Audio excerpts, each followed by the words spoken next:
Happy Sunday everyone! So, Sunday man karon magpuyo tagbalay. So, ang plano nako kay magbuhat ko og avocado toast. So, gi-prepare na nako ako ang mga gamiton sa akong avocado toast. Syempre, dili siya ma-avocado toast kung wala siya avocado. So, natay freshly harvest from the farm na avocado. Then, i-prepare na nako kay magbuhat ko og egg. So, mag-fry tag egg din ha. And, before na, i-prepare na nito ang tulo ka egg. Kay dako kay kaon lang sae. Kay that's my lunch, breakfast, and snack all in one. So, nanang egg. So, butangan na itong pepper and pink Himalayan salt. And I use canola oil para sa pagprito. After ana, kay ready na ang egg. So, i-prepare na ako ang wet bread para healthy kunuhay. I-toast na to ang bread, okay? Para na siya crunch. So, mas lami ang bread na naka-toast. So, mo kang gitawag na avocado toast kay i-toast ang bread. So, mag-toast tag upat ka slice na bread. And we will wait na mag-brown ang bread. Okay, guys? So, while waiting for the bread na mag-brown, let's prepare. So, brown ang bread. So, ready na nato butangan og garlic. Dapat butangan ninyo garlic para lahi ang smell sa garlic og taste. Fresh na garlic ha, dili itong mga garlic na na mga preservative. So, fresh yun. I-rub lang nimo ang fresh garlic din sa with bread. And after ana, kay butangan nato og butter. Garlic and butter is the best combo. So, after sa garlic, butter ta. So, I use Gold. So, it's not a sponsor. So, spread ito ang butter, guys. Spread evenly, generously, whateverly. So, muna, butter. Butter is life. I love butter.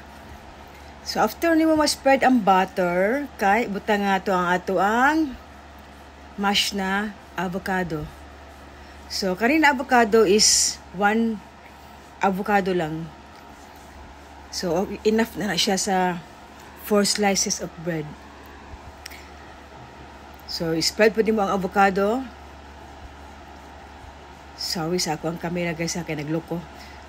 So, gi-zoom na ako sa inyo para makita ninyo ang avocado. Para dili mag-brown ang avocado ninyo, butangan na ninyo lemon, okay? So, after ang avocado, kay ato ang i-season. So, season with lemon, dressed lemon, para di mag-brown. At the same time na siya freshness. Freshly ground pepper, and pink Himalayan salt. Partner na sila.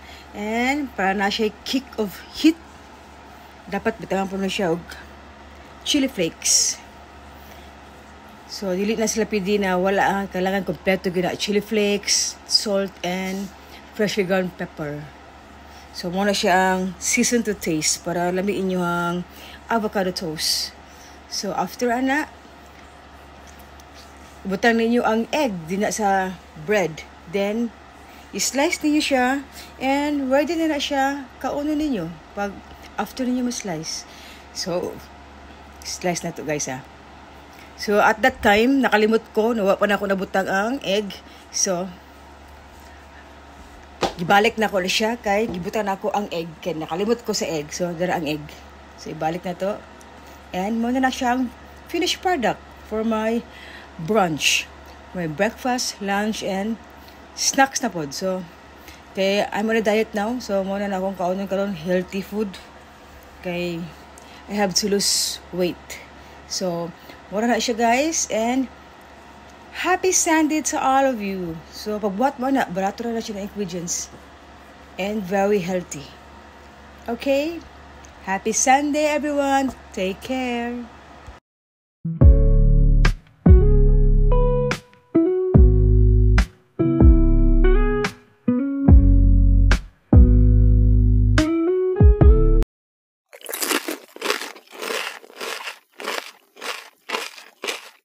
Super yummy guys, the best avocado toast I ever tried. So, Magbuhat na mo ani kay healthy ni siya na food. Okay? Bye!